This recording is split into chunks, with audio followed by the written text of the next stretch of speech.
The video lasted 11 seconds. Alex noticed it at 2:14 a.m. Not because he was looking for it, but because his phone buzzed with a telegram notification from a channel he'd almost forgotten he followed. A Ukrainian defense advisor. Occasional posts about signal jamming, drone frequencies, electronic warfare. Dry stuff usually, but not this. The footage was shaky at first, the way drone video always is, that slight wobble as the operator steadies the feed. Then it locked, and there it was, something at altitude. 800 meters, the caption said. The timestamp in the corner read, May 2025. No engine sound, no rotor noise, no navigation lights blinking in the rhythm that every aircraft follows by law. Just a shape, smooth, consistent, moving with a kind of deliberate calm that felt wrong against the dark sky over the front line. Alex watched it 3 times. On the 4th attempt, the video was gone. He stared at the blank space where the post had been. No deletion notice, no "this content" was removed. Just gone, the way things disappear when someone decides they shouldn't exist. He checked the channel. The advisor's previous posts were still there. The one before this, a dry note about NATO frequency protocols, still up. But the 11 seconds of footage, nothing.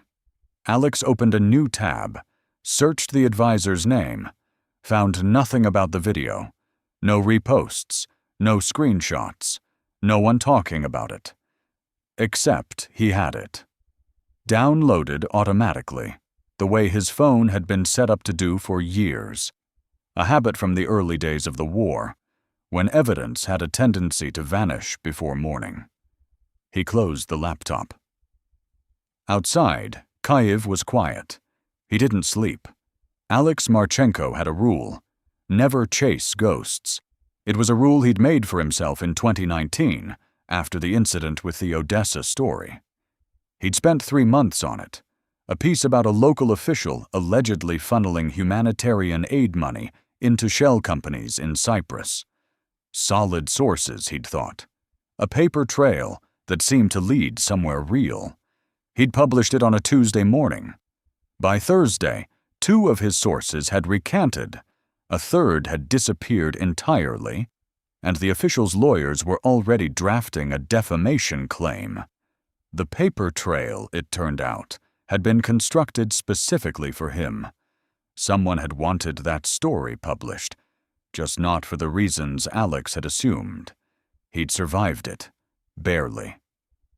The publication backed him, the lawsuit went nowhere, and 18 months later, a different journalist cracked the same story through different means and won an award for it. But Alex never forgot the feeling of sitting in his editor's office that Thursday afternoon, watching the certainty drain out of everything he thought he knew. Don't chase ghosts, he'd told himself. Chase documents, chase records, chase things that can't be made to disappear. Which made what he did next, in the early hours of a May morning in 2025, somewhat difficult to explain. He opened the downloaded video again. 11 seconds, 800 meters, something that moved like it had no interest in the laws of physics. He watched it once more, then closed it and made coffee. Alex was 34 years old and had been a journalist for 11 of them. He'd started at a regional paper in Kharkiv covering local government, zoning disputes, budget hearings, the slow bureaucratic grind of a mid-sized Ukrainian city trying to modernize. It wasn't glamorous work, but it taught him something that most journalists took years to learn. The most important stories were never the ones that announced themselves. They were the ones hiding inside the boring ones. He'd moved to Kiev in 2017, joined an investigative outlet that had built its reputation on financial crime and political corruption. He was good at it, patient in a way that frustrated his editors, but produced results. He could sit on a story for months, turning it over, looking for the angle that made everything else make sense. When the full-scale invasion began in February 2022, everything changed. The outlet pivoted, as every outlet did. Alex found himself covering things he'd never expected to cover: troop movements, weapons deliveries, the strange new geography of a country at war with itself redefined on a daily basis. He was not a war correspondent by training or temperament. He didn't like the front. He didn't like the noise, the chaos, the way facts became fluid under pressure. But he went when he had to, and he learned. By 2025, he had built a reputation as someone who was careful. That was the word people used about him. Careful. Not brilliant. Not fearless. Careful. In a media environment flooded with hot takes and unverified claims and information warfare operating at industrial scale, careful was not nothing. Careful was, in fact, quite a lot. Which was why the 11-second video bothered him more than it should have. He might have let it go, filed it under unexplained, low priority, and moved on, if it hadn't been for Washington. 3 weeks before Alex saw the Telegram post, the United States government had done something remarkable. Under an executive order signed by President Trump, the Pentagon had begun releasing declassified files on what it was now officially calling UAPs, unidentified aerial phenomena. The release was staged, partial, heavily redacted in places. But what made it through was enough to shift the conversation in ways that would have seemed impossible 5 years earlier. The files confirmed what a small community of researchers and former intelligence officials had been saying for years, that the United States military had been tracking objects it could not identify or explain in significant numbers over an extended period of time. Objects that demonstrated flight characteristics inconsistent with any known aircraft. Objects that appeared and disappeared from radar without explanation. Objects that, in several documented cases, had been observed by multiple trained military personnel simultaneously and recorded on multiple independent sensor systems. The reaction around the world had been, depending on who you asked, either historic or predictable. Cable news ran the story for 72 hours straight. Governments in Europe issued careful non-statements. Scientists argued. Conspiracy theorists felt vindicated. Most ordinary people absorbed it the way they absorbed most extraordinary news in 2025, with a brief spike of attention, a scroll, and a return to whatever they'd been doing before. Alex had covered the Pentagon release. A straight news piece, factual, measured. He'd interviewed a physicist at Kiev Polytechnic who explained the flight characteristics in terms of known atmospheric phenomena. He'd spoken to a former Ukrainian Air Force officer who said, carefully, that he had no comment. He'd filed the piece, moved on, but he'd kept a folder. It was a habit, a digital folder, unorganized, accumulating. Links, screenshots, PDFs. Things that didn't fit anywhere yet but felt like they might matter later. The Pentagon files went in there. So did several academic papers on UAP tracking methodology. So did a name he'd come across in a footnote of an old Soviet-era document he'd been researching for an entirely different story. A reference to a Ukrainian state body that had, apparently, been collecting and analyzing reports of unidentified aerial phenomena since the late 1970s. He'd added it to the folder and forgotten about it. Until the 11 seconds. He made the call on a Wednesday morning, 3 days after the video disappeared. He'd spent those 3 days doing what he always did before making contact with anyone official: building context. He went back through the Telegram channel. He found 2 other posts from the same advisor, references oblique but unmistakable to aerial observations that didn't fit standard military classifications. One from 2023, mentioning a drone crew that had reported something they couldn't identify. One from earlier in 2025, a single line: "There are things in the sky over the front that no one is ready to talk about publicly." He searched for the advisor's name in combination with every relevant term he could think of. He found an interview from 2024 in Ukrainian, in which the advisor, a specialist in electronic warfare, had said, almost in passing, that Ukrainian forces had documented objects over the combat zone that were inconsistent with known Russian or Ukrainian military hardware. He'd moved on quickly, as if he hadn't meant to say it. Alex noted the date. He noted the phrasing. He added it to the folder. Then he called the main intelligence directorate. The GUR, Ukraine's military intelligence agency, had by 2025 developed a reputation for being unusually media-savvy.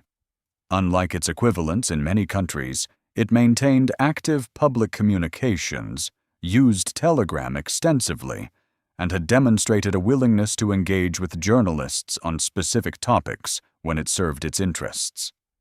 Alex had dealt with them before, on 2 separate investigations. He knew the protocols. He contacted the press office first, explained that he was working on a piece about UAP observations in the combat zone, that he was aware of the official documentation process that had apparently been established, and that he was seeking comment. The response came back within 2 hours, which was faster than he'd expected. It said, in its entirety, "Thank you for your inquiry. We can confirm that the main intelligence directorate takes seriously all reports of unidentified aerial phenomena in the operational zone. For further information, observations may be submitted to uap@geu.gezov.ua. We are unable to comment further at this time." Alex read it twice. He'd dealt with non-responses before. He knew the taxonomy of official silence, the flat denial, the referral to a spokesperson, the promise of a follow-up that never came. This was something different. This was an acknowledgement, specific, deliberate, wrapped inside a deflection. They weren't denying the phenomenon. They weren't questioning his premise. They were confirming, in the most careful language possible, that the thing he was asking about was real enough to have an official email address. He wrote that down, underlined it. An official email address meant a process. A process meant someone was receiving reports, logging them, doing something with them. It meant the phenomenon had been institutionalized, quietly, without fanfare, in the middle of an active war. He sat with that for a while. Then he called a source he hadn't spoken to in 8 months. Dmytro had served in the Ukrainian armed forces for 11 years before moving into private security consulting. Alex had used him as a background source on 2 previous stories, never quoted, never named, never anything that could be traced back. He was careful in the way that people who had spent time in dangerous environments learned to be careful. Not paranoid, but precise. He said exactly what he meant, and nothing more. They met in a cafe near Lukyanivska metro station. Dmytro arrived 7 minutes late, ordered tea, and listened without expression, while Alex explained what he was looking at. When Alex finished, Dmytro was quiet for a moment. "This is not new," he said finally. "What do you mean, not new?" "I mean, people have been seeing things out there since the beginning. Not drones. I know what drones look like. Everyone out there knows what drones look like by now. These are different. Different how? Dmytro turned his cup slowly on its saucer. No sound. Wrong speed. Sometimes they just stop. Not hover, not slow down, just stop. And then they're gone. He paused. I know 3 people personally who've seen something they couldn't explain. None of them reported it officially. You don't report things you can't explain. Not in the middle of a war. It makes you look unreliable. Alex asked if any of them would talk to him. Dmytro shook his head. Not on the record. Maybe not at all. He looked up. Who told you about the document? Alex frowned. What document? Dmytro studied him for a moment, as if recalibrating something. The General Staff document. The one Syrski signed off on. Alex kept his expression neutral. He hadn't known about a document. He hadn't known Syrski was involved. He'd known about the email address and the press response and the advisor's telegram post. Tell me about the document, he said. Dmytro shook his head again, this time more slowly. I've already said more than I should have. He picked up his tea. Be careful with this one, Marchenko. I mean that. Alex drove home through the afternoon traffic, thinking about a Soviet-era institution, an official email address, a General Staff document signed by the Commander-in-Chief, and 11 seconds of footage that had disappeared before most of the world could see it. He opened his laptop. He opened the folder. He started from the beginning. The 406th Battalion footage was not hard to find.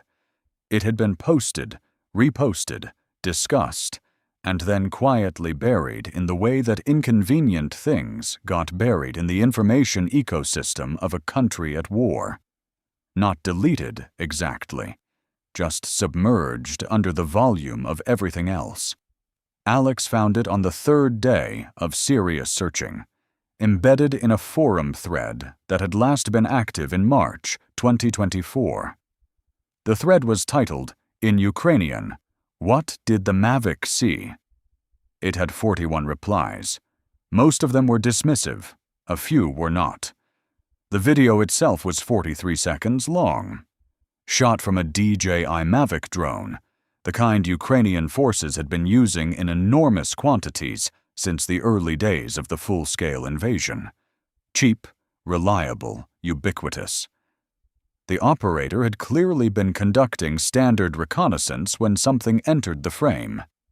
Alex watched it 6 times before he was confident he was seeing what he thought he was seeing. The object was disc-shaped, not approximately disc-shaped, not ambiguously disc-shaped. Disc-shaped in the way that left very little room for alternative interpretation. It moved laterally across the frame at a consistent altitude, then slowed, then held position for approximately 8 seconds while the drone operator apparently tried to close the distance. Then it was gone, not out of frame, not obscured by cloud, just gone. The way a television image disappears when you cut the power. No rotor wash, no exhaust signature, no sound, though the Mavic's own motors made it difficult to be certain about ambient noise. The forum thread contained a comment from someone claiming to be a DJI technical representative, posted 6 weeks after the original video, stating that the footage was consistent with a sensor calibration error or lens flare under specific lighting conditions. The comment had 3 upvotes. The reply beneath it had 47. A lens flare that holds position for 8 seconds and then accelerates to 0. Alex saved everything, added it to the folder, moved on. Finding the people who had actually been there was harder. He spent 2 weeks making calls, sending messages, working through the network of contacts he'd built over 3 years of war coverage. Most people didn't respond. Several responded to say they had nothing to say. 2 agreed to speak, then canceled. 1 agreed to speak, then agreed again, Then on the morning of the meeting sent a single message, "Sorry, can't," and went silent. He was beginning to understand what Dmytro had meant. This was not a topic people wanted to be associated with, not because they doubted what they'd seen, but precisely because they didn't. The first person who actually talked to him was a woman named Irina. He would not use her name, her rank, or any detail that might identify her unit. She had served in the eastern sector for 14 months, working in aerial reconnaissance. She had seen the 406th Battalion video. She had also seen something herself. They spoke by encrypted message, over 3 days in short exchanges. Alex typed his questions carefully, kept them narrow, gave her room to say as little or as much as she chose. When did you first see something you couldn't identify? August 2023.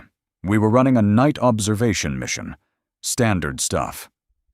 I was monitoring the feed when it appeared on the thermal camera. Thermal picks up heat signatures, engines, bodies, anything warm. This had no heat signature. None. It was like watching a hole in the air move. How long did you observe it? Maybe 2 minutes. It moved slowly at first, then faster. Then it changed direction. Not a wide turn, a sharp one, maybe 90 degrees, and disappeared. Did you report it? A long pause before the reply came. I wrote it in my personal notes. I didn't put it in the official log.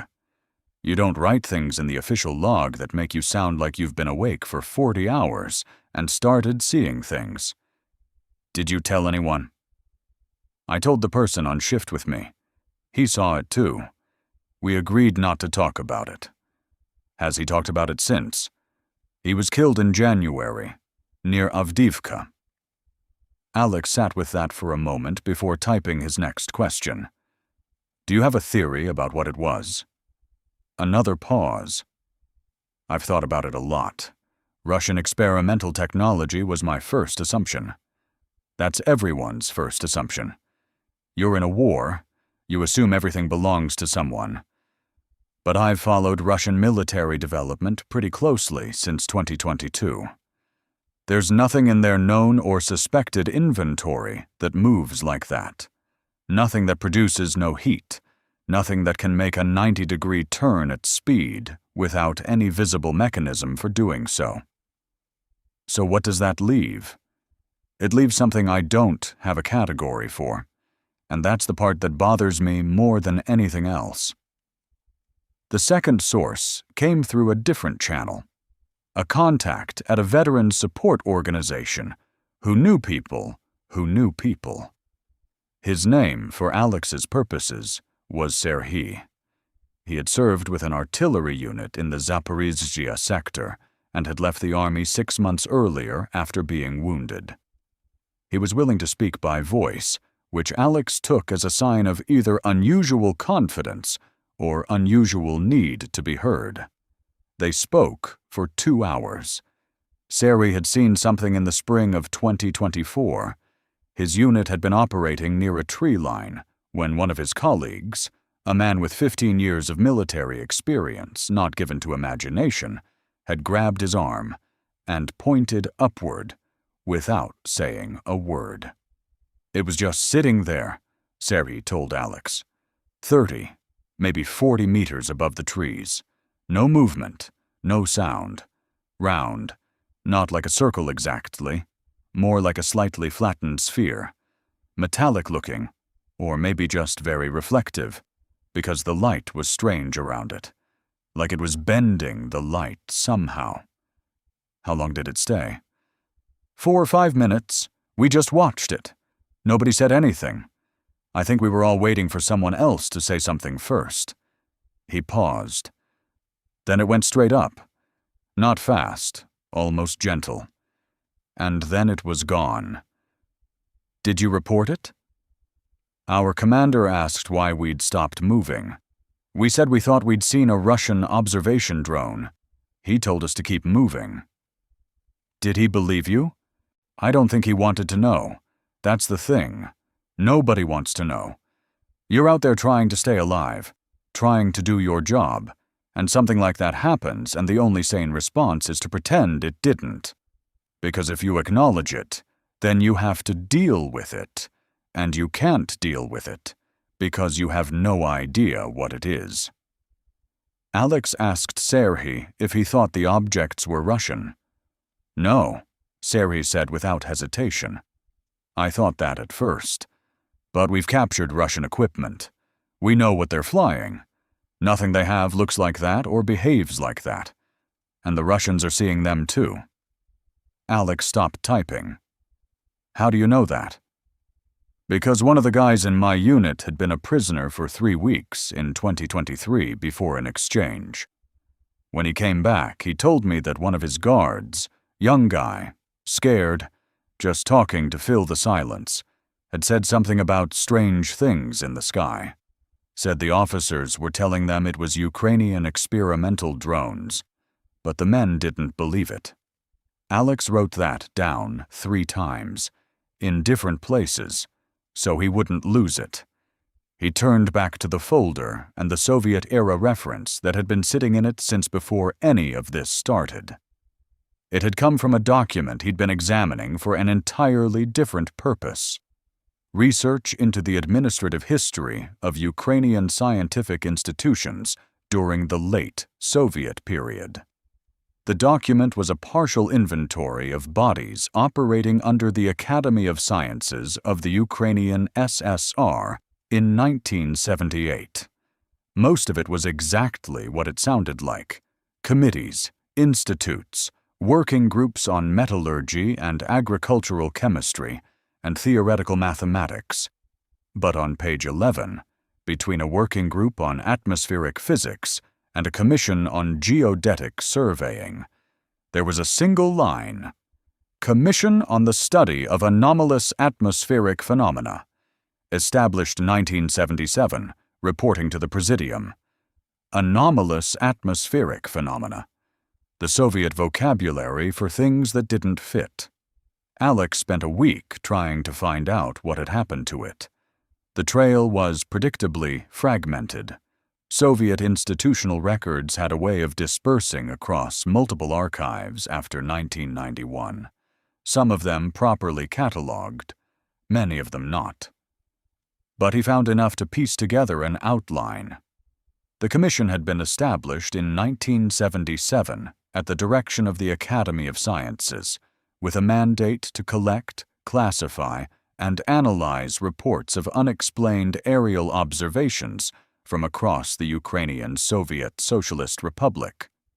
It was not, as far as Alex could determine, a secret body. It was listed in official documents. Its existence was not classified.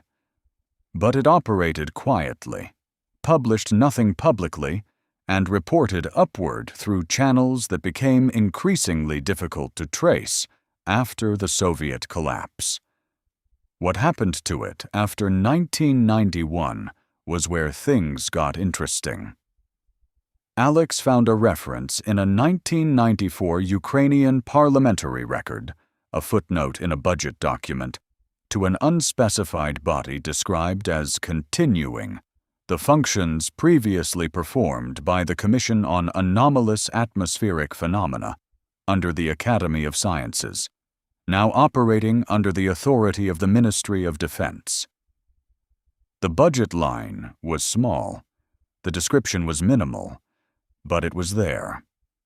He found a second reference in 2003 in the memoirs of a retired Ukrainian Air Force general who mentioned in a single paragraph having been briefed on the ongoing program of aerial anomaly documentation and having found it serious work, conducted by serious people, consistently underfunded. And then, searching more recent materials, he found a third reference, this one from 2024, in an online interview with a Ukrainian academic who had spent years studying the history of Soviet scientific institutions. The academic mentioned, almost parenthetically, that the post-Soviet successor to the original commission, continues to exist in some form within the defense establishment, though its current mandate and structure are not publicly documented. 3 references across 5 decades. A continuous institutional thread running from the Soviet Academy of Sciences through Ukrainian independence, through the Maidan, through the 2014 conflict, through the full-scale invasion, always present, always quiet, always underfunded, always watching the sky. Alex sat back in his chair and thought about that for a long time. He tried to find the commission directly. This was, he discovered, significantly harder than finding it historically. He submitted a Freedom of Information request to the Ministry of Defense, asking for information about any body currently responsible for collecting or analyzing reports of unidentified aerial phenomena. The response came back in the standard 20-working-day window. The Ministry of Defense confirms that it does not publicly comment on the structure or activities of specific internal bodies. Your request has been noted. He contacted 3 academic researchers who specialized in the history of Ukrainian scientific institutions. 2 of them had never heard of the commission. The third, a woman at the Kyiv-Mohyla Academy who had written her doctoral dissertation on Soviet-era Ukrainian science policy, had heard of it. "It's real," she told him, over coffee in her office. "I came across it in the course of my research. There are records going back to the late 70s. She paused. I didn't pursue it further. "Why not?" She looked at him carefully. "Because every time I tried to find out more about its current status, I got the same response. Nothing. Which is itself interesting if you think about it. Most things that no longer exist leave a trace of their ending. A dissolution order, a transfer of functions, something. This just continues without documentation. That's not the same as not existing." Alex asked if she would be willing to be quoted. "On the history, yes. On anything more recent, no." She paused again. "I'd be cautious about how deep you go into the current structure. Not for dramatic reasons. Just some things are sensitive for reasons that aren't obvious from the outside." He thanked her and left. He was 3 weeks into the investigation when the first contradiction appeared. It was not dramatic. It didn't arrive as a revelation. It surfaced the way most important things surfaced in his experience, as a small inconsistency between 2 pieces of information that should have agreed with each other. He had obtained, through a source he would not name, a partial copy of an internal memo circulated within the armed forces of Ukraine in late 2024. The memo related to what it called unclassified aerial observations of unknown origin, and instructed unit commanders to ensure that all such observations were logged through a specific reporting channel. The memo cited a directive from the General Staff. It referenced by number a document that had apparently established the reporting framework. Alex cross-referenced the document number against every public record he could find. He found nothing, which was expected. Classified General Staff directives didn't appear in public records. But he also found something that didn't match. The GUR press response he'd received, the one confirming the UAP at gur.gov.ua address, had implied that the reporting process was an initiative of military intelligence. The memo, by contrast, clearly located the reporting framework within the General Staff structure. These were different bodies with different chains of command, different mandates, different relationships to the civilian government. Either both were running parallel processes, possible if bureaucratically redundant, or one of them wasn't being entirely accurate about who owned this. Alex noted the discrepancy carefully. It might mean nothing. It might mean that the question of who was actually managing UAP data within the Ukrainian defense establishment was more contested than the official non-answers suggested. Or it might mean something else entirely. He added it to the folder, flagged it, and kept going. It was during the 4th week that he found the reference he hadn't been looking for. He'd been searching through archived Telegram posts, a slow, methodical process of working backward through channels related to Ukrainian military affairs, looking for any mention of unexplained aerial observations that predated the public discussion. He'd found several, most of them from 2023, most of them quickly dismissed by commenters as misidentified Ukrainian or Russian drones. But one post, from a channel he didn't recognize, dated to October 2022, 7 months into the full-scale invasion, when the front lines were still shifting dramatically and the information environment was at its most chaotic, stopped him. It was a short post. No video, no image, just text, in Ukrainian, from an account that had posted only 11 times before going silent. 3rd time this week, same sector, different altitude. The operators are starting to ask questions and we don't have answers. Command says ignore it. Command says a lot of things. 11 posts total. The account had never identified its author, never named a unit, never given a location beyond a vague reference to the Eastern Sector. The last post was from November 2022. After that, nothing. Alex stared at the post for a long time.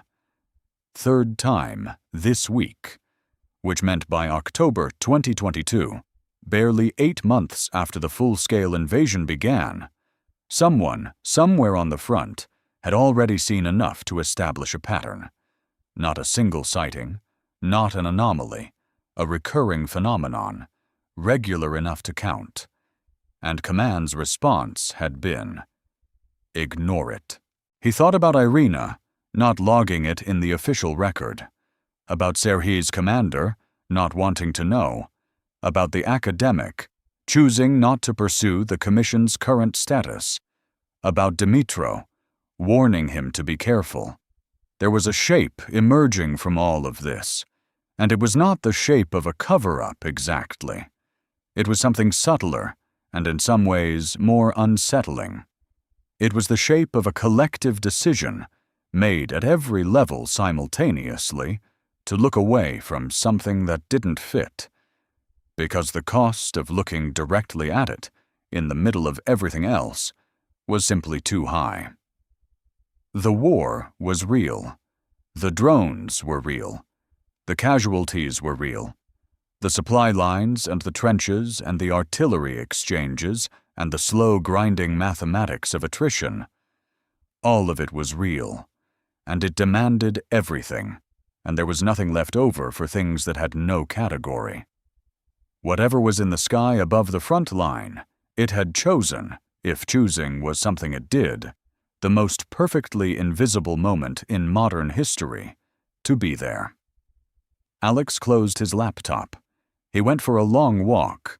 When he came back, he opened the folder and started building the timeline from the beginning. Dmytro stopped responding on a Tuesday. It wasn't unusual at first.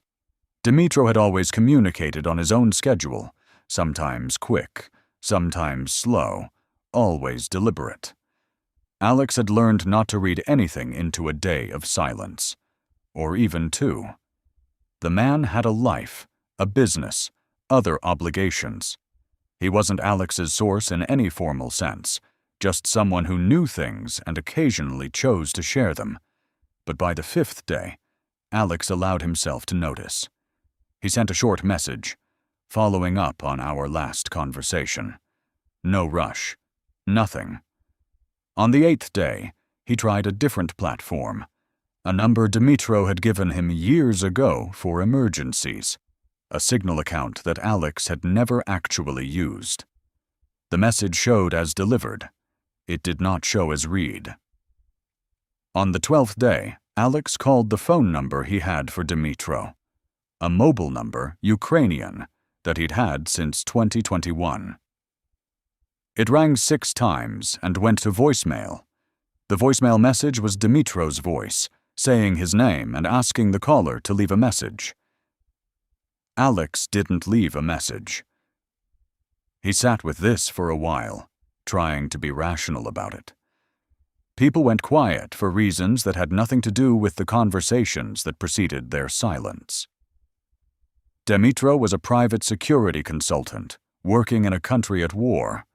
His life contained many things that could absorb his attention completely and suddenly. He might have left Kiev. He might be in a location with limited communications. He might simply have decided that he'd said more than he intended to and chosen to create distance. All of this was possible. It was also possible that someone had noticed that Dmytro had spoken to a journalist about a topic that certain people preferred to keep quiet. Alex didn't know which it was. He had no way of knowing, and that uncertainty, sitting there, unresolvable, was its own kind of answer, in the way that all unresolvable uncertainties eventually became their own kind of answer. He made a note in the folder, Dmytro, no contact since her date. Reason unknown. Do not attempt further contact until situation clarifies. Then he closed that page and kept working. The General Staff document had been mentioned at this point by 3 separate people. Dmytro had been the first, the one who had introduced it inadvertently by asking Alex if he knew about it. The second had been a junior officer Alex had reached through a chain of introductions so long and circuitous he'd nearly lost track of it. A man who had worked in logistics for the General Staff for 2 years before transferring to a field unit. He'd mentioned the document carefully, in a single sentence, as part of a longer conversation about administrative procedures. There's a framework document. Top level. It covers the reporting and classification of aerial observations that don't fit existing categories. The third had been Irina, the reconnaissance officer. When Alex had asked her, during one of their later exchanges, whether she'd ever heard of an official document establishing a reporting structure for unexplained aerial observations, she'd gone quiet for several hours before responding. I've heard it exists. I've never seen it. Most people I know have never seen it. That's unusual for a document that's supposed to be generating reports. That last line had stayed with him. A framework document was meant to be used. If it was generating reports, if soldiers and drone operators and reconnaissance personnel across the combat zone were filing observations through official channels, then those reports were going somewhere. Someone was receiving them, processing them, storing them. There was a structure, a chain of custody, a destination. But the document that established all of that was apparently invisible to the people it was meant to govern. Alex tried to obtain it through every channel he could think of. He submitted a second Freedom of Information request, this time specifically referencing a General Staff directive relating to aerial observation reporting. He contacted a member of the Verkhovna Rada's Defense Committee, a woman he'd interviewed twice before on unrelated matters, and asked carefully whether her committee had oversight of any program relating to unidentified aerial phenomena. He reached out to a retired general who had served on the General Staff until 2023, and who had, in the past, been willing to provide background context on military administrative matters. The Freedom of Information request was declined on national security grounds. The parliamentarian's office responded that the Defense Committee's work wasn't commented on outside formal sessions. The retired general called him back, which Alex had not expected, and spoke for 4 minutes in a tone of careful friendliness that communicated, without saying anything Alex could quote, that this particular line of inquiry was one he should consider very carefully before continuing. "There are some documents," the general said near the end of the call, "whose importance lies not in their contents, but in the fact that they exist. Do you understand what I mean?" Alex said he thought he did. The existence of such a document means a decision was made, at a level where decisions of that kind are made. That is itself the information. The contents are secondary. Alex asked who had made the decision. "I think you already know the answer to that," the general said, and ended the call. Siersky, the commander-in-chief. Dmytro had said his name, the first time they'd met, and Alex had written it down, and not known what to do with it. Now it sat in the folder with a different weight. A General Staff directive signed off by the Commander-in-Chief of the Armed Forces in the middle of an existential war, establishing a formal process for documenting and classifying things in the sky that no one could identify. That was not a bureaucratic footnote. That was a priority decision made at the highest available level about something that the highest available level had decided needed to be taken seriously. Alex stared at the ceiling for a while. Then he went back to the American files. He had been treating the Pentagon declassification as context, background, a way of establishing that the phenomenon was not uniquely Ukrainian, that it existed in a broader international frame. He'd read through the released documents thoroughly when they first came out, taken notes, moved on. Now he went back and read them again, more slowly, with different questions. The released files covered a period from the early 2000s through 2023.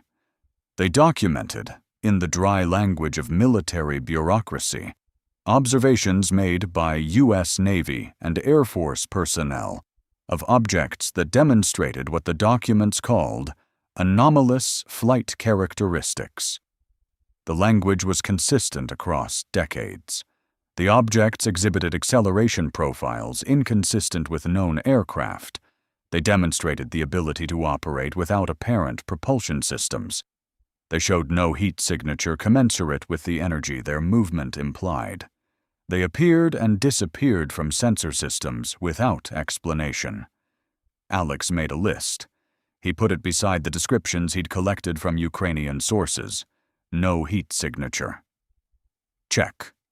Movement inconsistent with known aircraft. Check. Sudden disappearance from sensor systems. Check. Ability to hold position without visible propulsion. Check. Sharp directional changes at speed. Check. The lists were not identical. There were details in the American files that had no Ukrainian equivalent, and details in the Ukrainian accounts that the American files didn't address. But the overlap was substantial, more than substantial. It was precise in the way that coincidences weren't usually precise. He tried to think about this carefully. The most conservative interpretation was straightforward. People under stress, observing unusual aerial phenomena, reached for similar descriptive language because the range of ways to describe something moving unexpectedly through the sky was limited. The convergence was linguistic, not evidentiary. The second interpretation was more interesting. Both sets of observations were describing the same category of phenomenon, whatever that phenomenon was, because they were, in fact, observing the same category of phenomenon. The American files and the Ukrainian accounts were independent data sets pointing at the same thing. The third interpretation was the one that kept him awake.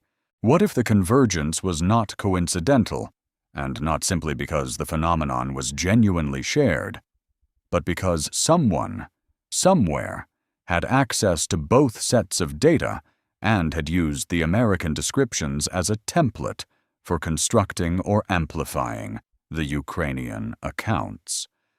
He didn't believe this. He had met Irina and Serhiy, and he believed they had seen what they said they saw. He had read the October 2022 Telegram post from an account that predated any serious public discussion of UAPs in Ukraine. The accounts were too varied, too human, too inconsistent in their details to be manufactured from a single template. But he noted the possibility, because a good investigation required noting the possibilities you didn't believe, and then testing them.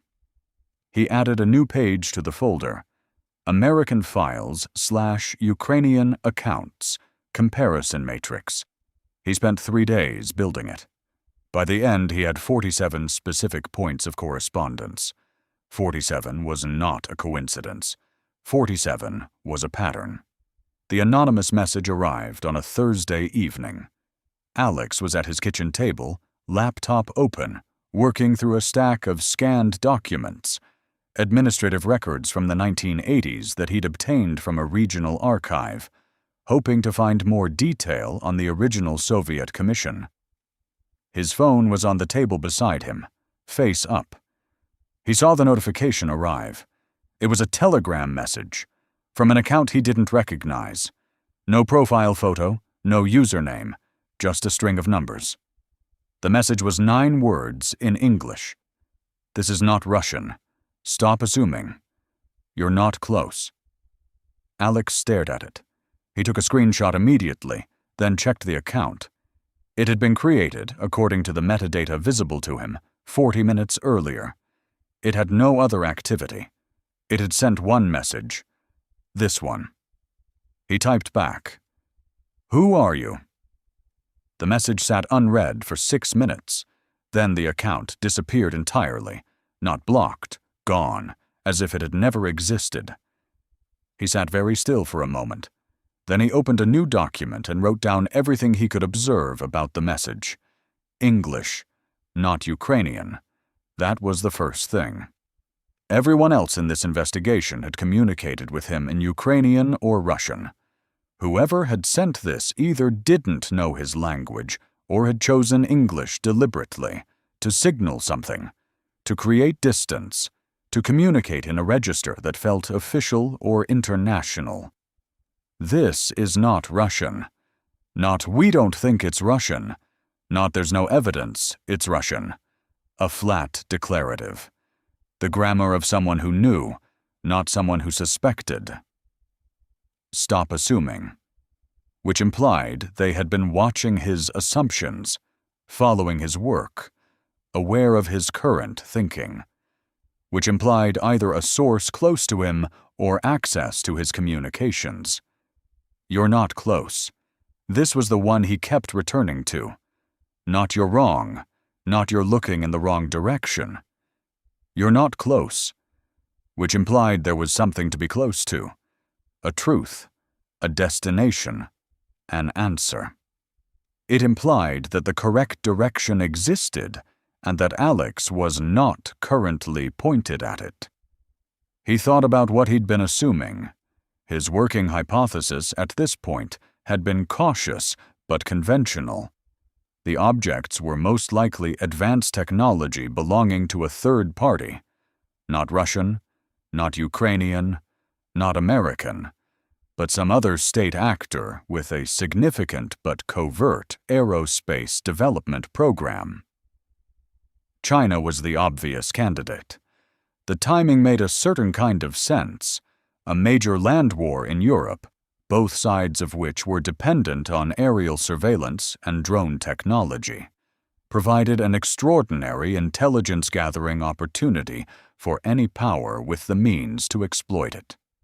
If you had silent, radar-invisible observation platforms and you wanted to understand the future of drone warfare, the skies over eastern Ukraine in 2022 to 2025 were the most information-rich environment on Earth.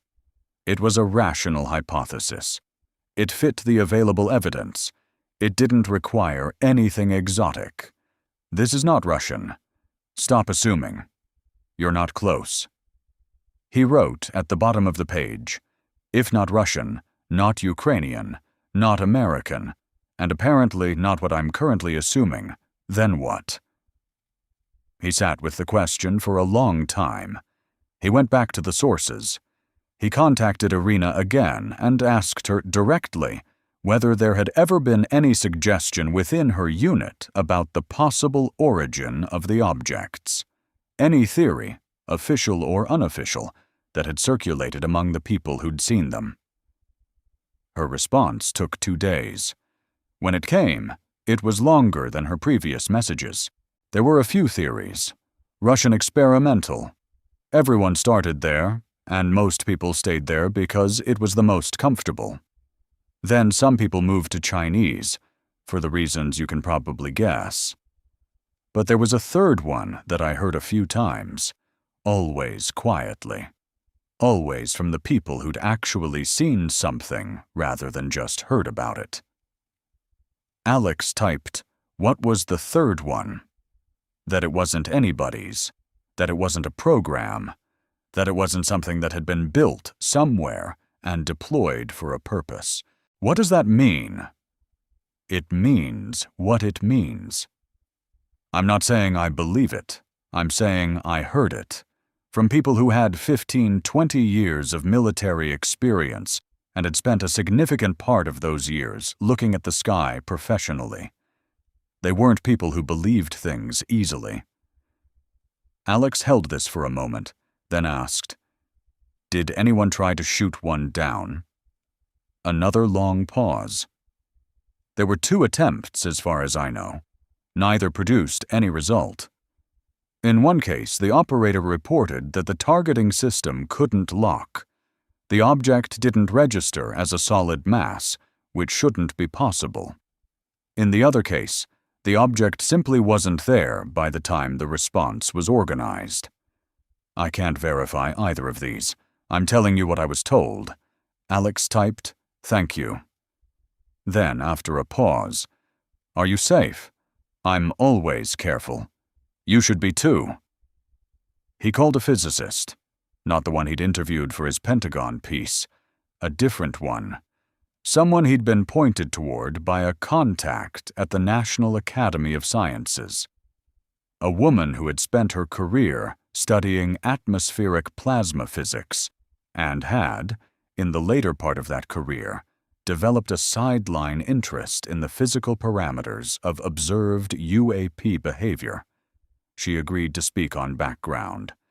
She did not want to be identified in any way. Alex described the flight characteristics he'd documented. No heat signature, no propulsion evidence, sharp directional changes at speed, ability to appear and disappear from sensor systems. She listened without interrupting. When he finished, she was quiet for a moment. "The heat signature question is the most interesting one," she said.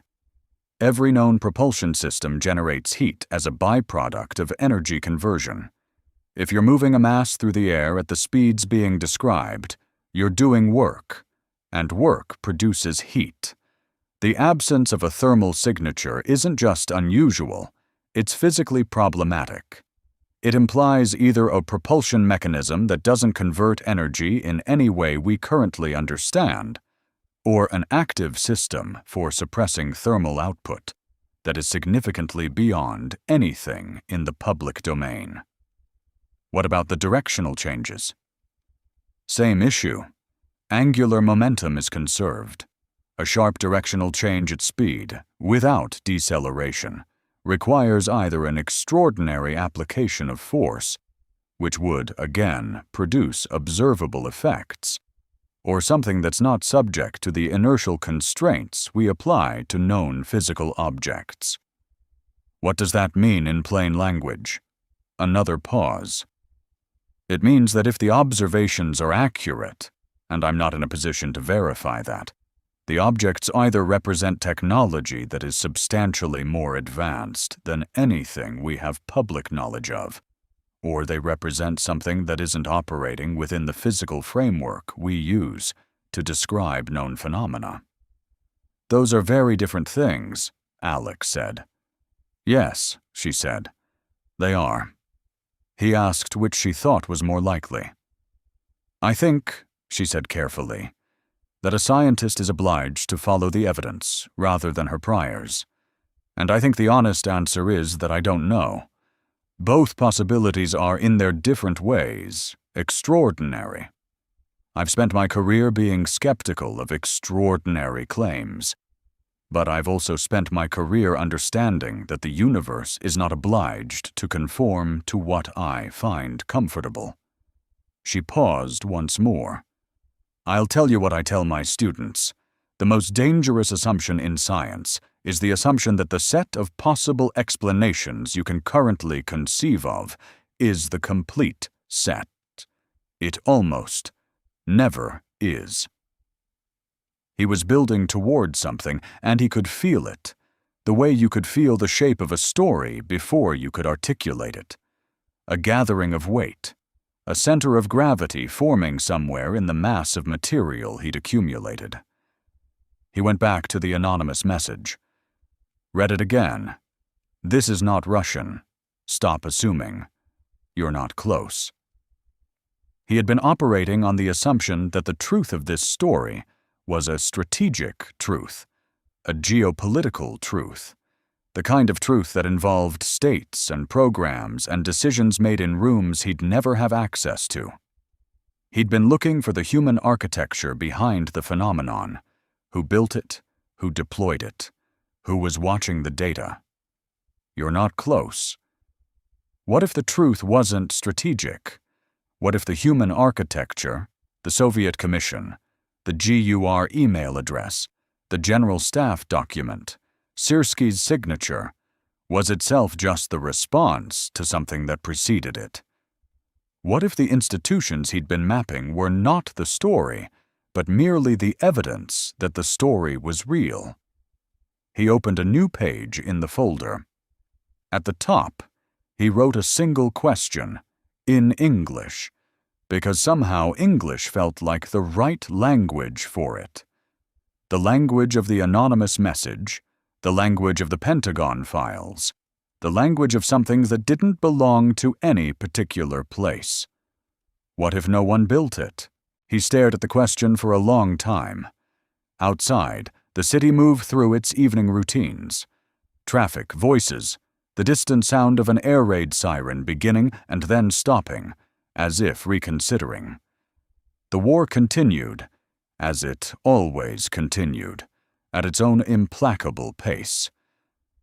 Somewhere over the front line, at 800 meters, something moved through the dark without sound, without heat, without any detectable acknowledgement of the physical laws that governed everything else. Alex saved the document, closed the laptop, and sat in the dark for a while. He was not close. Not yet. But he was closer than he'd been when this started. And someone knew it. It was the intercept that did it. Alex had been sitting on the investigation for 6 weeks, building, cross-referencing, testing every assumption against every other assumption, when a source he'd worked with twice before, a man connected to signals intelligence circles in ways Alex had never pressed him to explain, sent him a file. It arrived without preamble. No message, no context, no explanation. Just a file attachment, encrypted, with a decryption key in a separate message that arrived 4 minutes later. The source's only communication was 3 words: make of it. Alex decrypted it and read it 3 times. It was a partial transcript, or something formatted to look like one, of an intercepted communication between 2 individuals whose identities were redacted. The language was Russian. The content was technical, dense with acronyms and abbreviations that Alex spent 2 hours working through with the help of a glossary he'd built over years of covering military affairs. When he'd finished, he sat back and felt the particular sensation he'd felt only a handful of times in his career. The sensation of a story snapping into focus, The transcript described, in the operational language of a military program, something called Systema Tichy, system quiet. It referenced aerial deployment, low observability, zero acoustic signature, autonomous navigation. It referenced testing in active combat environments. It referenced the eastern Ukrainian theater specifically as the primary evaluation zone. System quiet, zero acoustic signature. Active combat environment, eastern Ukraine. Alex built the case over 4 days, and it was a good case. It was, he had to admit to himself, a very good case. The Soviet Commission made sense now, not as a body tracking genuine unknowns, but as a precedent, a template, an institutional memory that Russia had studied and repurposed. The GUR's interest made sense. They detected something new in the Russian inventory and were trying to understand it. The General Staff document made sense, a formal response to a new threat, the kind of thing any competent military would establish when it identified a gap in its observation and classification protocols. Even the anonymous message made sense, reframed.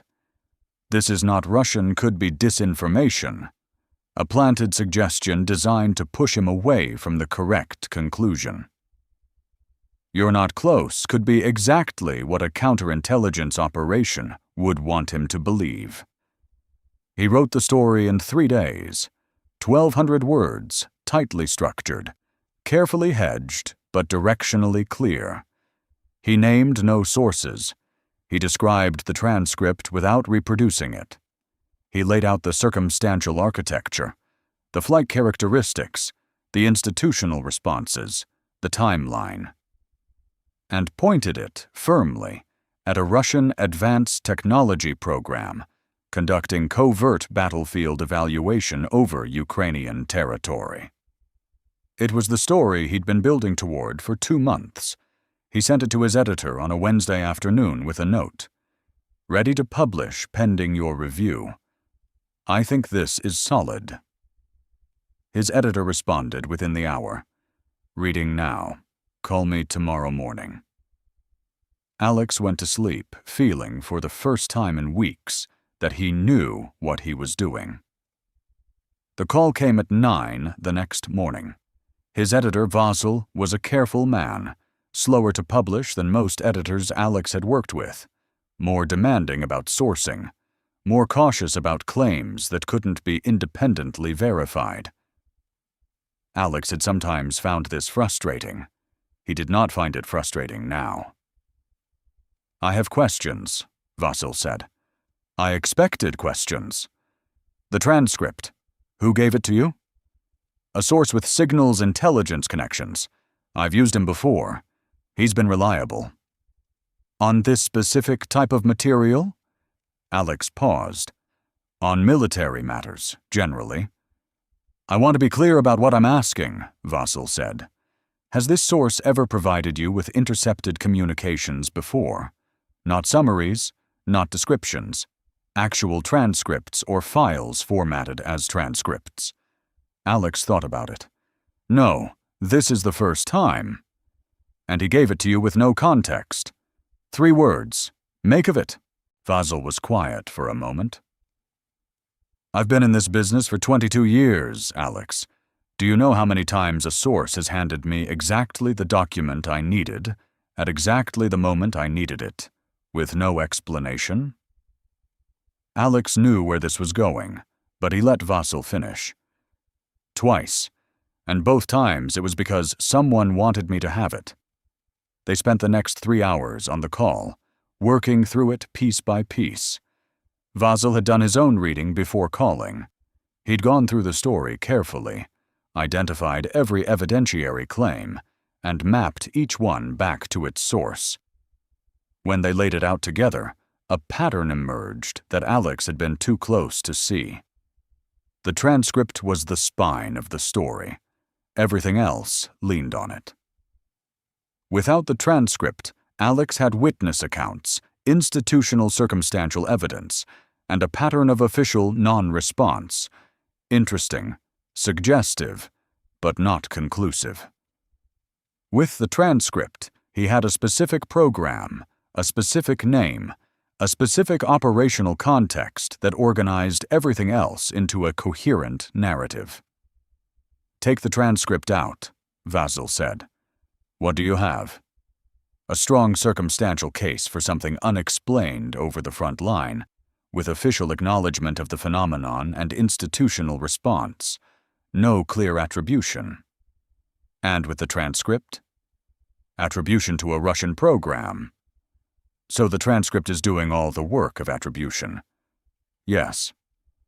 "And we received it from a source who has never provided this type of material before, with no explanation, at a moment when you were 6 weeks into an investigation that was heading toward no clear attribution." Silence. "I'm not saying it's fabricated," Vasil said. "I'm saying we can't verify it. And a story that attributes a sensitive military phenomenon to a specific Russian program based on a single unverifiable document from an anomalous source, that's not a story we can publish."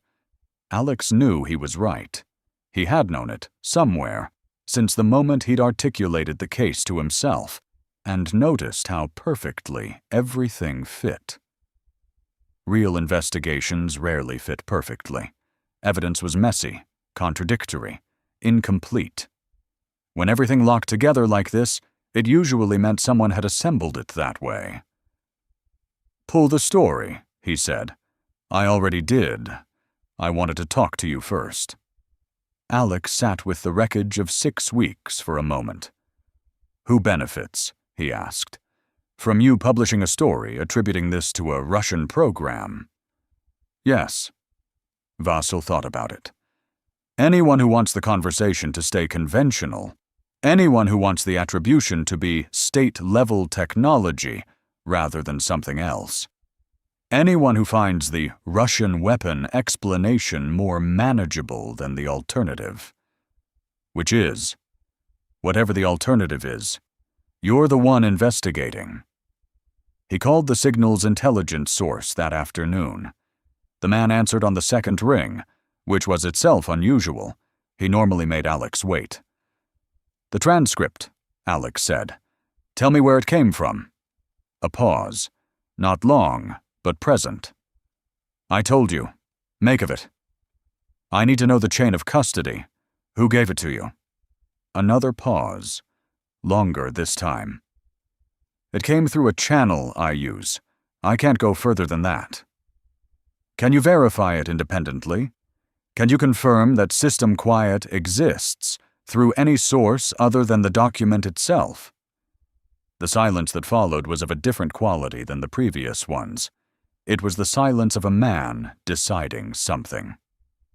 "No," he said finally. "I can't." "Did you know that when you sent it to me?" He didn't answer. "I need to understand," Alex said carefully, "whether you sent me something you believed was genuine or something you were asked to pass along." The line was quiet for so long that Alex checked to make sure the call hadn't dropped. "I was told it was solid," the man said at last, "by someone I trust. I passed it on. I didn't ask the questions I should have asked." A pause. "I'm sorry, Alex. I think you were right to pull the story." "Who told you it was solid?" The line went dead. He sat with the shape of what had happened for a long time. Someone had watched him build his investigation. They'd tracked the direction he was heading, toward no clear attribution, toward something genuinely unexplained. And they'd intervened. Not clumsily, not obviously, but with precision. A single document, delivered through a trusted channel at the right moment, containing exactly the explanation that would redirect the story from unknown to Russian. It was elegant in its way. It didn't try to stop the investigation. It tried to capture it, to channel 6 weeks of genuine research toward a predetermined conclusion, that someone found preferable to wherever Alex was actually headed. The anonymous message came back to him. "You're not close." He'd interpreted that as discouragement. Now he wondered if it had been something else, a warning from someone on the other side of whatever this was, that he was about to be redirected. "You're not close not as give up, but as don't take the shortcut they're about to offer you." He opened his phone and looked at the screenshot of the 9-word message, still saved in his camera roll. "This is not Russian. Stop assuming. You're not close." 2 of those sentences had just been confirmed, which meant the third one, "You're not close," was still waiting. He deleted the draft story from his computer. All copies, all versions, all the notes he'd built around the transcript's framing. He stripped the Russian attribution out of everything and started again from the evidence that predated the document. The witness accounts, the institutional responses, the Soviet Commission, the comparison matrix, the physicist's careful words.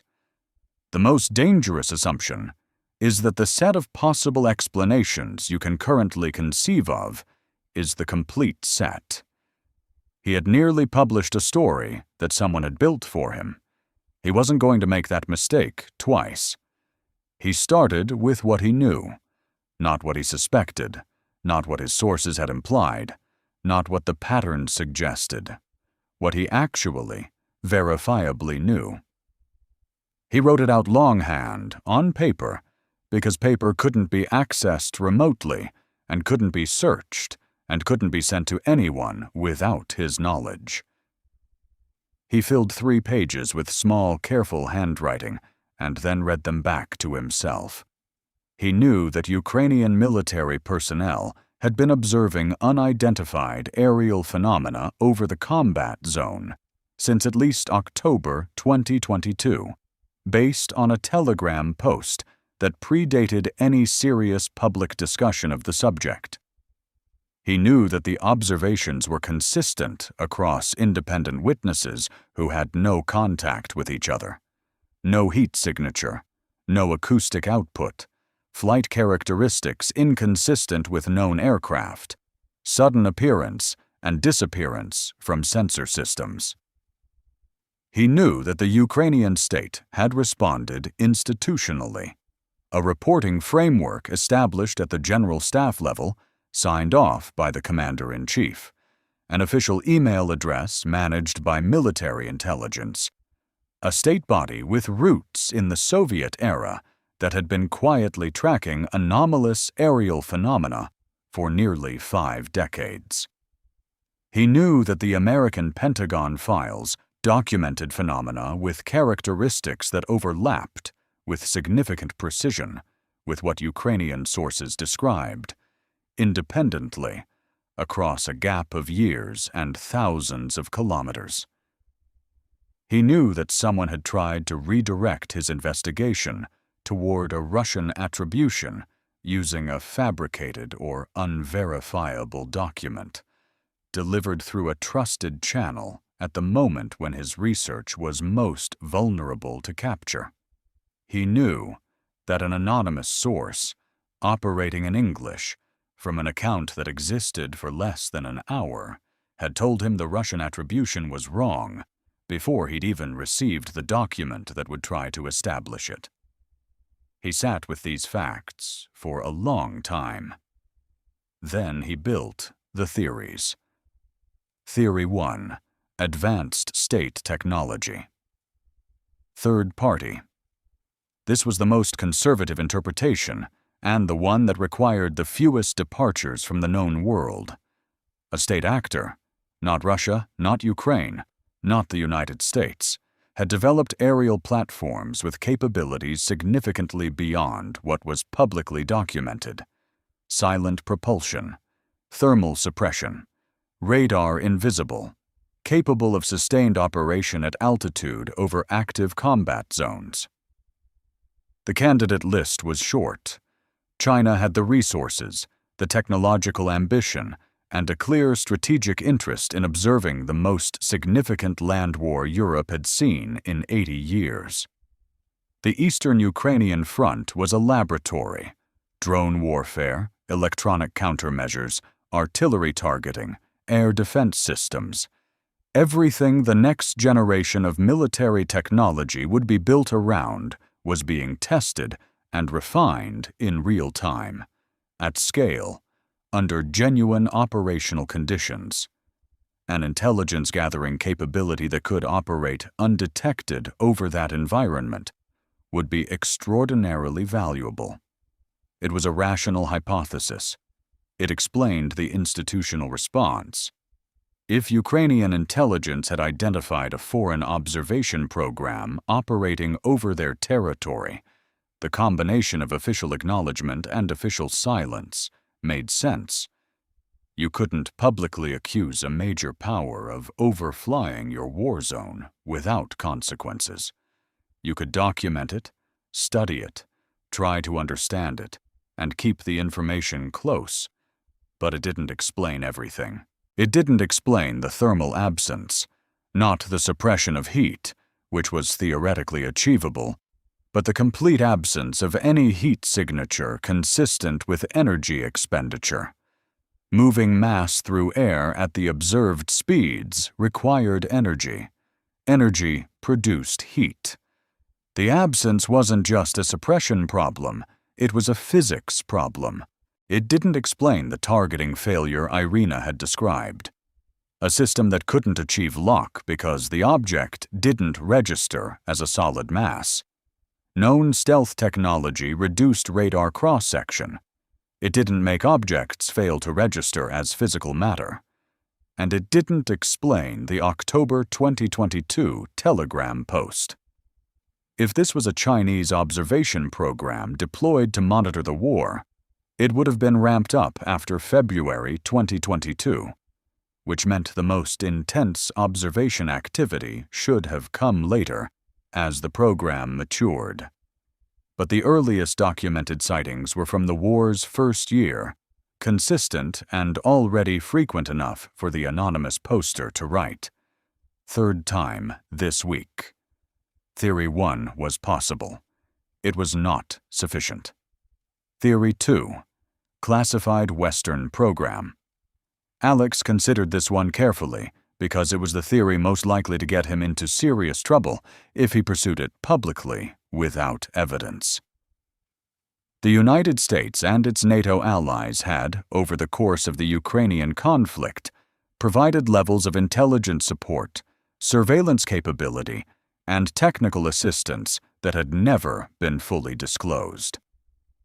What was publicly known was almost certainly a fraction of what was operationally real. It was conceivable, not probable, but conceivable, that some of the observed phenomena were Western-origin platforms operating over the front line in a capacity that could not be acknowledged. The Pentagon's willingness to declassify its own UAP files could, in this reading, be understood as a kind of preemptive inoculation.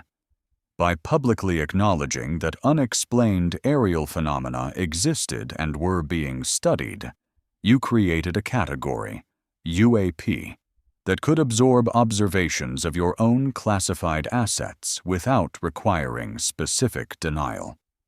Alex had sat with this theory for 2 days before setting it aside. Not because it was impossible, but because it generated a logical problem he couldn't resolve. If Western platforms were responsible for at least some of the Ukrainian observations, then Western intelligence, specifically American intelligence, which had the deepest reach into Ukrainian military affairs of any external actor, would know that. And if they knew that, the Pentagon files were a considerably more cynical document than they appeared. He couldn't disprove this, but he couldn't build on it either. He set it aside and moved on. Theory 3. Something else. This was the theory he'd been circling for weeks without letting himself look at directly. It didn't have a clean name. It didn't have a sponsoring state or a development program or a procurement budget. It didn't have engineers or test pilots or a classified hangar in a desert somewhere. It sat at the edge of the framework he used to think about the world and refused to come inside. The physicist's words, "The most dangerous assumption is that the set of possible explanations you can currently conceive of is the complete set."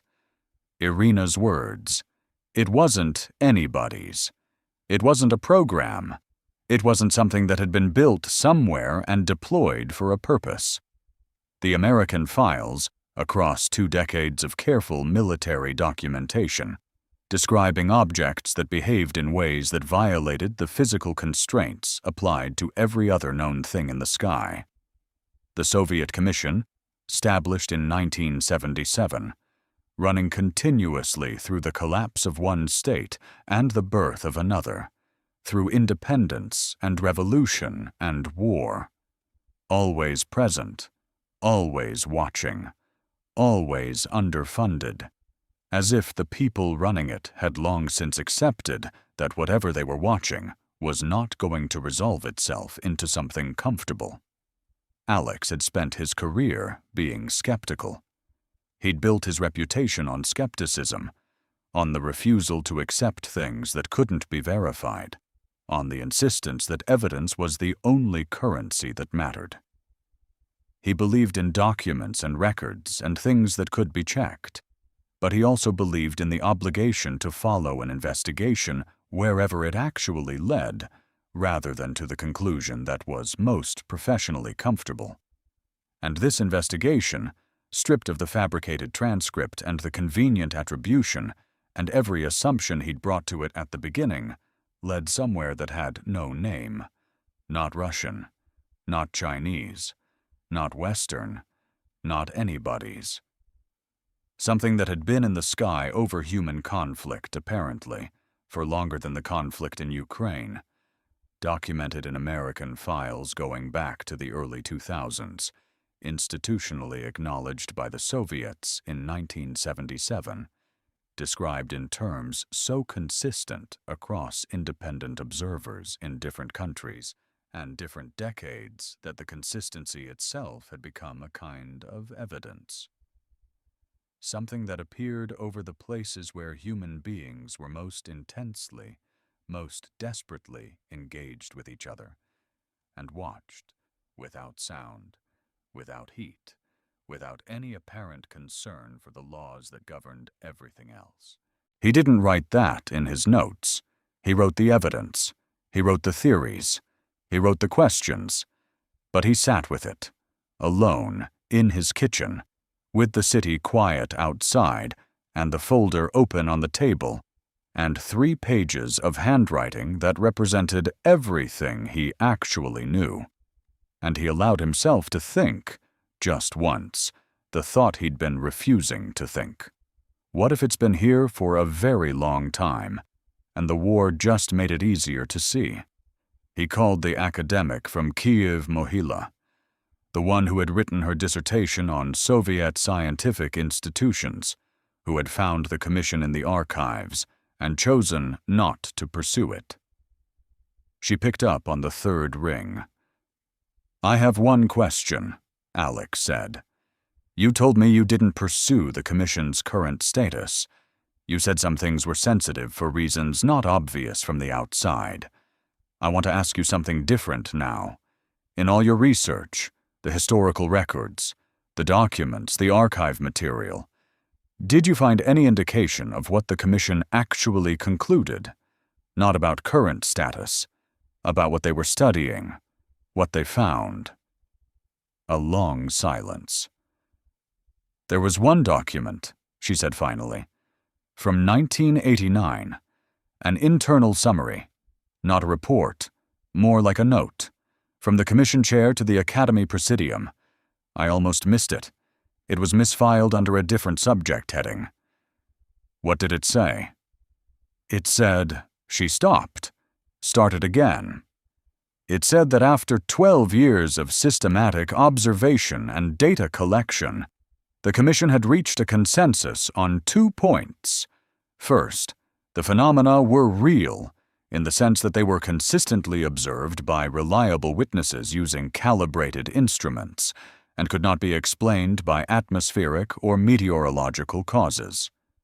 Second, another pause. Second, the phenomena did not appear to be of human origin. The words landed in the silence of Alex's kitchen and stayed there. 1989, he said. Yes. A Soviet state scientific body, after 12 years of research. Yes. And then what happened? 2 years later, the Soviet Union ceased to exist. The Commission continued, apparently under new management, and nobody published anything. She paused. I think sometimes that's the most significant fact of all. Not what they found, the fact that they found it. And then continued, quietly, and said nothing publicly for another 35 years. Alex thanked her and ended the call. He sat very still. Outside, a tram moved through the street below, its familiar sound crossing the silence like something ordinary asserting itself against something that was not. He looked at the folder, the comparison matrix, the witness accounts, the institutional thread running from 1977 to the present, the American files, the 9 words from an account that no longer existed. He looked at the 3 pages of handwriting and the space at the bottom where the theories ended and the questions began. He thought about the document from 1989. 2 scientists in a collapsing empire, writing carefully in the language of official Soviet bureaucracy, trying to say something that had no official Soviet category, not of human origin. He did not know if that was true. He did not have the evidence to assert it. He was a journalist, not a prophet, and the distance between what he could verify and what he suspected was still vast and dark and full of things he couldn't see. But he knew this: somewhere over the front line, at this moment, something was in the sky, moving without sound, moving without heat, moving in ways that didn't fit the framework of anything anyone had built or launched or programmed, being observed by exhausted soldiers who noted it in personal diaries and not in official logs, because there was no official log that had a category for it, being tracked by an institution that had existed for nearly 50 years without ever publishing its findings, being studied by the intelligence services of a country fighting for its survival, who had established a reporting process and an email address and a classified document, and who had, despite all of that, said almost nothing publicly except, "We take this seriously." Alex closed the folder. He opened a new document. At the top, he typed a title, not the story he'd almost published, not the Russian attribution, not the tidy geopolitical explanation, not the version someone had tried to hand him, the real one, the one that had no ending. He began to write. The story went live on a Friday morning at 7 a.m. Alex had expected silence. He had written a piece that offered no conclusions, only questions, only evidence, only the careful architecture of something that refused to resolve. In his experience, stories without conclusions were stories that disappeared. People wanted answers. People wanted villains and explanations and the satisfaction of a door closing on something that had been open and uncomfortable. He had given them none of that. He was wrong about the silence. By noon, the piece had been shared 40,000 times. By evening, it had been translated, without his permission, into 14 languages. His inbox had collapsed under the weight of responses from journalists, from researchers, from former military personnel in countries he'd never reported on, from ordinary people who wrote, in language that was sometimes raw and sometimes precise, variations of the same thing, I saw something. I never told anyone. I didn't think anyone would believe me. That was the part he hadn't anticipated.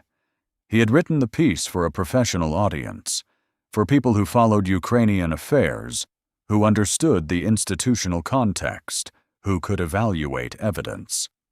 He had not written it for the man in rural Montana who had served 2 tours in Afghanistan and described, in a 3-paragraph email, an observation he'd made over the Kunar Valley in 2011 that he had carried alone for 14 years.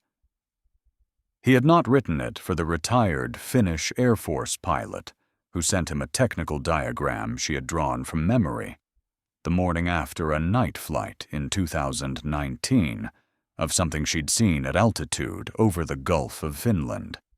He had not written it for the 8 separate Ukrainian civilians, not military, not connected to any official structure, who described observations from the early months of the full-scale invasion, from cities and villages far from the front line, that matched the combat zone accounts in details they couldn't have borrowed from each other. He read every message. He responded to none of them, not yet. He added them to a new folder, separate from the investigation, and sat with the weight of what they represented.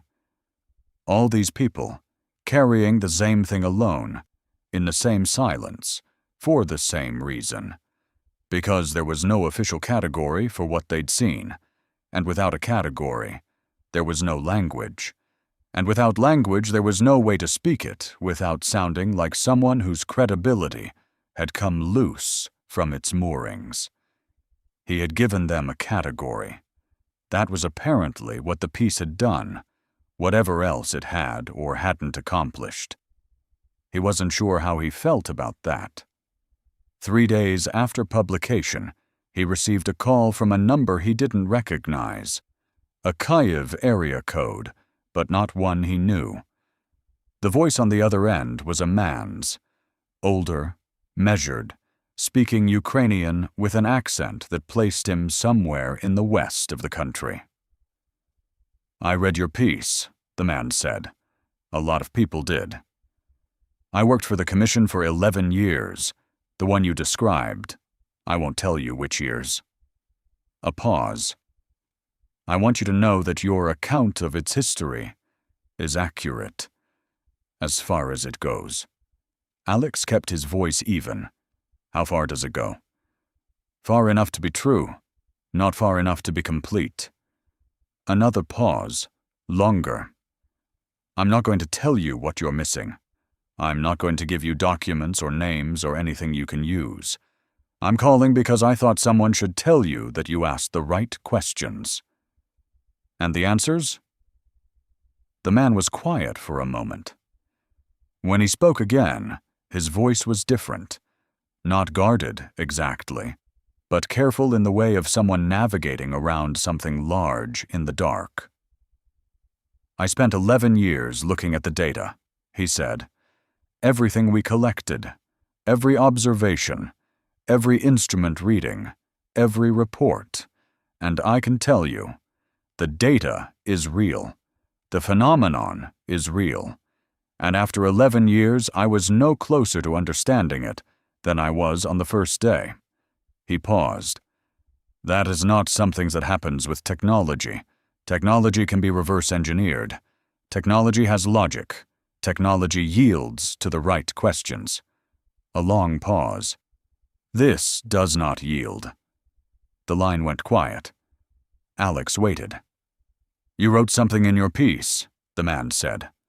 "Near the end. You wrote that the truth might be frightening, not because it is hidden, but because it might not exist. I've been thinking about that since I read it. And I think you were almost right. I think the truth exists. I think the truth is simply—" He stopped, started again. "I think the truth is that some questions don't have answers that fit inside human frameworks, and we are not, as a species, comfortable with that. We would rather have a wrong answer than no answer. We would rather have a conspiracy than a mystery." A pause. Your piece gave people the mystery. That's why they reacted the way they did. They recognized it. He ended the call without saying goodbye. Alex sat at his kitchen table for a long time after that. The city moved outside as it always moved, indifferent, continuous, insisting on its own ordinariness. Somewhere to the east, the war continued its slow arithmetic. Somewhere above the front line, something moved through the dark, as it had apparently always moved. Through every war and every silence, and every official document that tried and failed to give it a name. He opened his phone, went to the camera roll, found the file from that night, 7 weeks ago, the 11 seconds of footage he'd downloaded automatically before the telegram post disappeared. He pressed play. The drone feed wobbled, steadied. And there it was, smooth, deliberate, absolutely silent against the dark sky above the front line. 800 meters, moving with the calm of something that had no interest in being understood. He watched it to the end. Then he watched it again. The shape held in the air for a long moment, unhurried, untroubled, present in the way that very old things are present. And then it was gone. The screen went dark. Alex set down his phone. Outside, the city continued. The war continued. The sky above it all remained exactly what it had always been, vast and dark, and full of things that didn't have names yet. He closed his eyes. He thought about a Soviet scientist in 1989, writing carefully in the language of a state that had 2 years left to live, trying to say something that no official language had words for, not of human origin. He thought about Irina, not writing it in the log. He thought about the man on the phone. 11 years of data, no closer on the last day than the first. He opened his eyes. He opened a new document. He began.